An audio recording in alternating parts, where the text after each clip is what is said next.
Assalamualaikum warahmatullahi wabarakatuh. Perkenalkan, nama saya Rafiska Putri. Di video kali ini saya akan mempresentasikan program audit PT Indofood Sukses Makmur.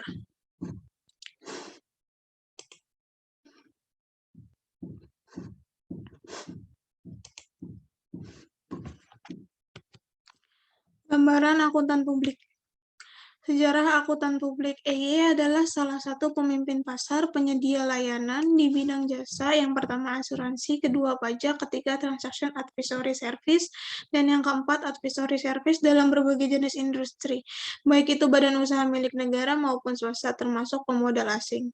Fokus industri EY meliputi jasa keuangan, perbankan, dan pasar modal, minyak dan gas bumi, pembangkit listrik, tambang, manufaktur, dan kimia, jasa-jasa keuangan, produk konsumen, telekomunikasi, dan manajemen aset dan otomotif. EY adalah penyedia jasa terkemuka bagi industri perbankan dan pasar modal. Praktik jasa keuangan keinternasial kami terdiri dari audit, perpajakan, manajemen risiko, dan spesialisasi dalam bidang peraturan yang dikoordinasikan oleh para eksekutif kami yang didedikasikan untuk memberikan layanan nilai tambahan kepada bank komersial global, bank investasi, agen broker, pengelola aset, dan pelaku pasar lainnya di setiap pusat keuangan utama di dunia termasuk New York, London, Hong Kong, Sydney, dan Singapura. Profil akuntan publik tersebut adalah sebagai berikut. Namanya KAP Purwanto Songkoro dan Surja, alamatnya di Indonesia Stock Exchange Building Tower 2, lantai 7 di Jalan Jenderal Sudirman, Kafling 5253, Jakarta Selatan 12190, nomor teleponnya 02152895000, faksnya 02152894100, emailnya di asuransi.ppg@id.ey.com. Lokasi dan jumlah cabang KP. Lokasi kantor akuntan publik Purwanto Songkoro dan Surja yaitu berada di Indonesia Stock Exchange Building Tower 2, lantai 7, Jalan Jenderal Sudirman, Kafling 52 dan 53, Jakarta Selatan. Jumlah cabang kantor akuntan publik Purwanto Songkoro dan Surja hanya satu, yaitu firma anggota Ernst & Young Global Limited. Jumlah partner kantor akuntan publik. Kantor akuntan publik Purwanto Songkoro dan Surja memiliki 6 partner. Partner tersebut adalah sebagai berikut. Yang pertama, Peter Surja sebagai pimpinan KAP dan partner. Yang kedua, Deden Riyadi partner, Hari Purwanto partner, Yuki auditor, Wibosono auditor, dan Budi Hartono auditor. Gambaran perusahaan PT Indofood Sukses Makmur Tbk. Sejarah perusahaan. Perusahaan ini didirikan dengan nama PT Pangan Jaya Inti Kusuma berdasarkan Akta Pendirian nomor 228 tanggal 14 Agustus 1990 yang diubah dengan Akta nomor 249 tanggal 15 November 1990 yang diubah kembali dengan Akta nomor 171 tanggal 20 Juni 1991. Semuanya dibuat di hadapan Beni Kristanto Sarjana Hukum, notaris di Jakarta, dan telah mendapatkan persetujuan dari Menteri Kehakiman Republik Indonesia berdasarkan Surat Keputusan Nomor C2/2915 HT 0101 tahun 91 tanggal 12 Juli 1991 telah didaftarkan di Pengadilan Negeri Jakarta Selatan di bawah nomor 579, 580, dan 581 tanggal 5 Agustus 1991 dan diumumkan dalam Berita Negara Republik Indonesia nomor 12 tanggal 11 Februari 1992. Tambahan nomor 611 perseroan mengubah namanya yang semula PT Pangan Jaya Inti Kusuma menjadi PT Indofood Sukses Makmur. Berdasarkan keputusan rapat umum luar biasa para pemegang saham yang dituangkan dalam Akta Risalah Rapat nomor 51 tanggal 5 Februari 1994 yang dibuat oleh Beni Kristianto, Sarjana Hukum, notaris di Jakarta. Struktur organisasi yang terdapat pada setiap organisasi pada dasarnya merupakan kerangka pembagian tugas, wewenang, dan tanggung jawab dari pegawai melaksanakan pekerjaan. Setiap unsur-unsur harus dirancang dan ditaati sebaik-baiknya sebagai pertimbangan tujuan yang akan dicapai perusahaan. Kejelasan dari struktur dapat di dalam satu organisasi dan dapat diketahui hubungan kerjanya secara fungsional antara satu bagian dengan bagian lainnya. Dalam pengelolaan kegiatan perusahaan dilaksanakan oleh Dewan Direksi. Dewan Direksi dipimpin oleh seorang direktur utama dengan dibantu 3 orang wakil direktur serta 6 direktur. Fungsi dari direktur utama adalah sebagai pimpinan umum dalam mengelola perusahaan, memegang kekuasaan secara penuh dan bertanggung jawab terhadap pengembangan perusahaan secara keseluruhan, menentukan kebijakan yang dilaksanakan perusahaan, melakukan penjadwalan seluruh kegiatan perusahaan. Perusahaan PT Indofood bergerak di bidang. Perusahaan ini didirikan dengan nama PT Pangan Jayanti Kusuma berdasarkan Akte Pendirian nomor 228 tanggal 14 Agustus 1990 berdasarkan keputusan Rapat Umum Luar Biasa para pemegang saham yang dituangkan dalam Akta Risalah Rapat nomor 51 tanggal 5 Februari 1994 perseran mengubah namanya semula jadi PT Pangan Jayanti Kusuma menjadi PT Indofood Sukses Makmur. Pada awalnya PT Indofood CBP Sukses Makmur Tbk adalah perusahaan yang bergerak di bidang pengolahan makanan dan minuman yang didirikan pada tahun 1971.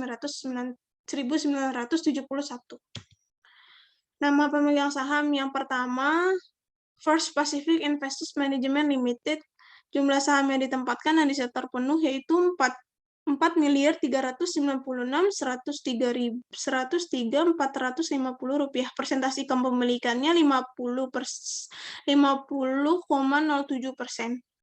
Yang kedua ada Anthony Salim sebagai direktur utamanya yaitu 1.329.770, persentase kepemilikannya 0,02%. Lalu ada Francis Welera, lalu yang ketiga ada Taufik Wiratmaja, dan yang terakhir publik yaitu dengan kepemilikan di bawah 5%. Dewan direksinya yang pertama Anthony Salim sebagai direktur, Francis Welirang direktur, Axton Salim direktur, Cici direktur, Taufik Wiratmaja direktur, Alamsyah direktur, Paulus Milionoto direktur, Jundiatus Sujudno Putro direkturnya, Hendra Wijaja direktur, Tan Susi Indriani direktur, Tan Eli direktur. Tinjauan pustaka. Definisi audit. Pengauditan adalah suatu proses sistematis untuk memperoleh dan mengevaluasi bukti berhubungan dengan asersi tentang tindakan-tindakan dan kejadian-kejadian ekonomi secara objektif untuk menentukan tingkat kepatuhan antara asersi tersebut dengan kriteria yang telah ditetapkan dan mengkomunikasikan hasilnya kepada pihak-pihak yang berkepentingan. Bukti audit. Bukti audit adalah semua informasi yang digunakan auditor untuk mencapai kesimpulan yang menjadi dasar opini audit. Sebagian besar pekerjaan auditor independen dalam rangka memberikan opini atas laporan keuangan terdiri dari usaha untuk mendapatkan dan mengevaluasi bukti audit. Ukuran keabsahan atau validity bukti tersebut untuk tujuan audit tergantung pada pertimbangan auditor independen. Dalam hal ini, bukti audit atau audit evidence berbeda dengan bukti hukum atau legal evidence yang diatur secara tegas oleh peraturan yang ketat.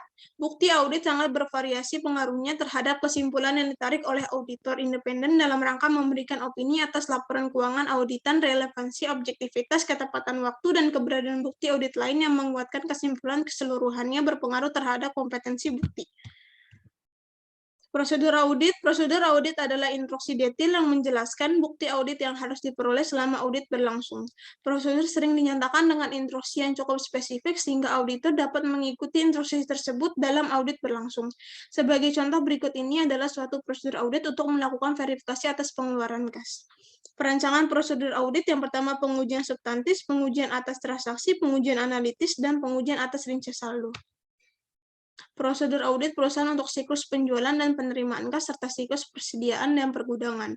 Suatu audit melibatkan pelaksanaan prosedur untuk memperoleh bukti audit tentang angka-angka dan pengungkapan dalam laporan keuangan.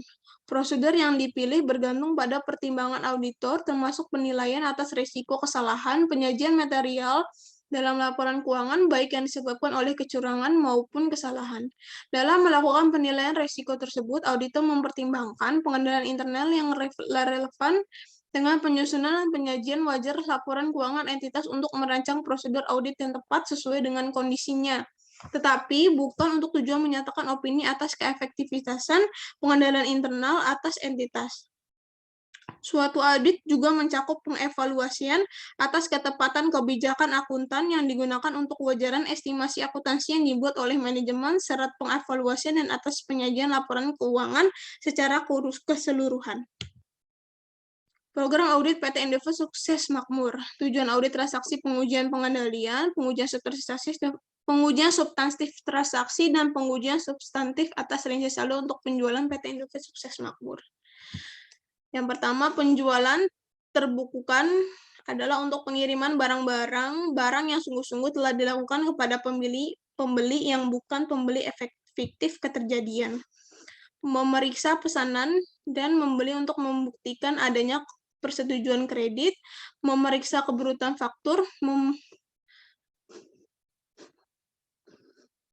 memeriksa ke dokumen terkait dan mengoreksi pencatatan. Yang pertama, tujuan auditnya ada penjualan.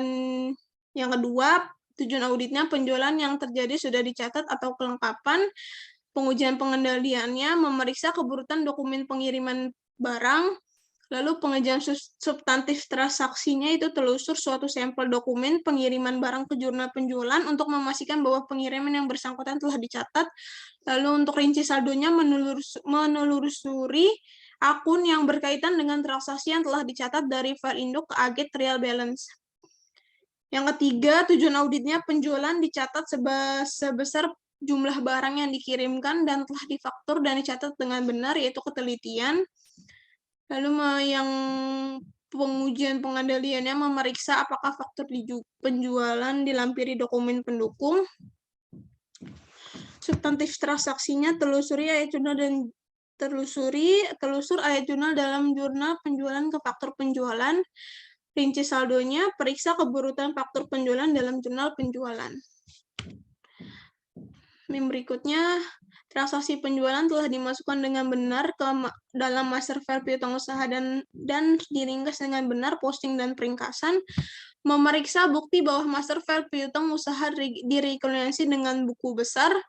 Telusuri suatu sampel penjualan dan jumlah penjualan ke master file piutang usaha dan ujilah kebenaran jumlah, tanggal, dan nomor faktur. Mereview setiap saldo terkait transaksi untuk menentukan apakah telah dimasukkan dengan benar atau belum. Transaksi penjualan dikelompokkan dengan benar, yaitu pengelompokan. Memeriksa ada tidaknya pemeriksa internal. Periksalah kebenaran pengelompokan akun dari duplikat faktur penjualan. Memeriksa saldo transaksi penjualan. Penjualan dicatat pada tanggal yang benar atau saat. Memeriksa keberutan pemakaian dokumen pengiriman barang. Bandingkan tanggal penjualan yang tercantum dalam jurnal penjualan dengan duplikat faktur penjualan dan dokumen pengiriman barang. Memeriksa dan mereview pencatatan dan dokumen sudah dicatat dengan benar. Yang berikutnya untuk penerimaan kas PT Endeavor Sukses Makmur. Tujuan audit transaksinya, penerimaan kas terbukukan adalah penerimaan dana yang sungguh-sungguh diterima di perusahaan atau keterjadian. Pengujian pengendaliannya memeriksa apakah akuntan merekonsiliasi rekening kas di bank. Pengujian substantif transaksinya review jurnal penerimaan kas dan melihat ada tidaknya transaksi yang jumlah yang tidak biasa. Pengujian substantif after rinci saldonya, telusurlah ayat jurnal dari jurnal penerimaan kas ke laporan bank, ujilah kebenaran tanggal dan jumlah setoran. Yang berikutnya, kas yang diterima dicatat dalam jurnal penerimaan kas atau kelengkapan. Memeriksa pembuatan daftar penerimaan kas, dapatkan daftar penerimaan kas, telusur jurnal jumlah ke jurnal penerimaan kas, periksalah kebenaran nama, jumlah, dan tanggal, periksalah daftar penerimaan kas untuk memastikan kebenaran pengklasifikasian. Kas yang diterima disetorkan setiap hari ke bank dan dicatat sebesar kas yang diterima, yaitu ketelitian. Memeriksa apakah akuntansi merekonsiliasi rekening kas di bank, dapatkan daftar penerimaan kas, ditelusur di jurnal jumlah ke jurnal penerimaan, periksalah kebenaran nama dan jumlah tanggal, telusurlah total dari jurnal penerimaan kas ke laporan bank, ujilah penundaan penyetoran ke bank. Berikutnya, penerimaan kas dimasukkan ke master file piutang usaha dengan benar, diikhtisarkan dengan benar, posting dan pengikhtisaran. Memeriksa apakah laporan piutang benar-benar dikirimkan pelanggan. Telusur suatu sampel ayat jurnal penerimaan kas ke master file piutang usaha dan periksalah kebenaran tanggal dan jumlahnya. Konfirmasi saldo akun debitur pada audit piutang usaha. Transaksi penerimaan kas diklasifikasikan dengan benar, yaitu penggolongan. Memeriksa bukti bahwa terdapat verifikasi internal. Periksalah daftar penerimaan kas untuk memastikan kebenaran klasifikasi akun. Memeriksa daftar penerimaan kas untuk memastikan kebenaran Klasifikasi akun. Penerimaan kas dicatat pada tanggal yang tepat atau saat memeriksa apakah pencatatan dilakukan pada suatu tanggal tertentu. Bandingkan tanggal penyetoran dalam laporan bank ke jurnal penerimaan kas dan daftar penerimaan kas. Memeriksa pencatatan jurnal penerimaan kas dan daftar penerimaan kas. Lalu yang berikutnya tujuan audit untuk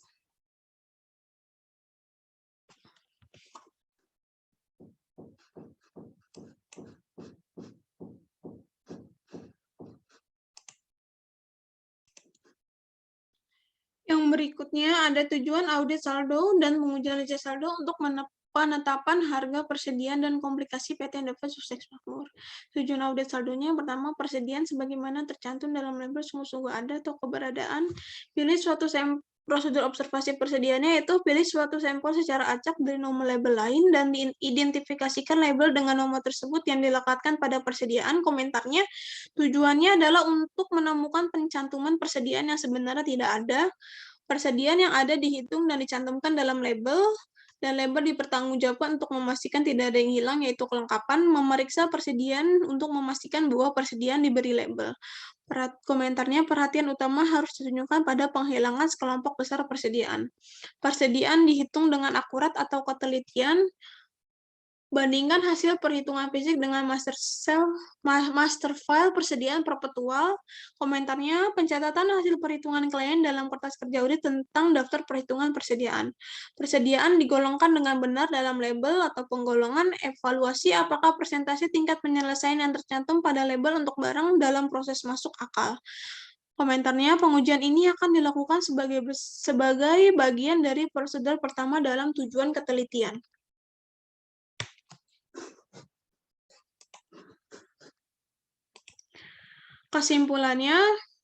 Kesimpulan yang dapat diambil pada PT Indofast Sukses Makmur Tbk terdapat prosedur audit siklus penjualan dan penerimaan kas, di mana siklus tersebut telah dicatat secara benar dan wajar sesuai dengan program audit yang telah disampaikan sebelumnya. Pada laporan keuangan PT Indofast Sukses Makmur Tbk juga laporan keuangan konsolidasian terlampir menyajikan secara wajar dalam semua hal yang material. Posisi keuangan konsolidasian PT Indofast Sukses Makmur Tbk dan entitas anaknya pada tanggal 31 Desember 2020 serta kinerja keuangan dan arus konsolidasian untuk tahun berakhir pada tanggal tersebut sesuai dengan standar akuntansi keuangan Indonesia. Sekian presentasi program auditing saya. Kurang lebihnya mohon maaf. Wassalamualaikum warahmatullahi wabarakatuh.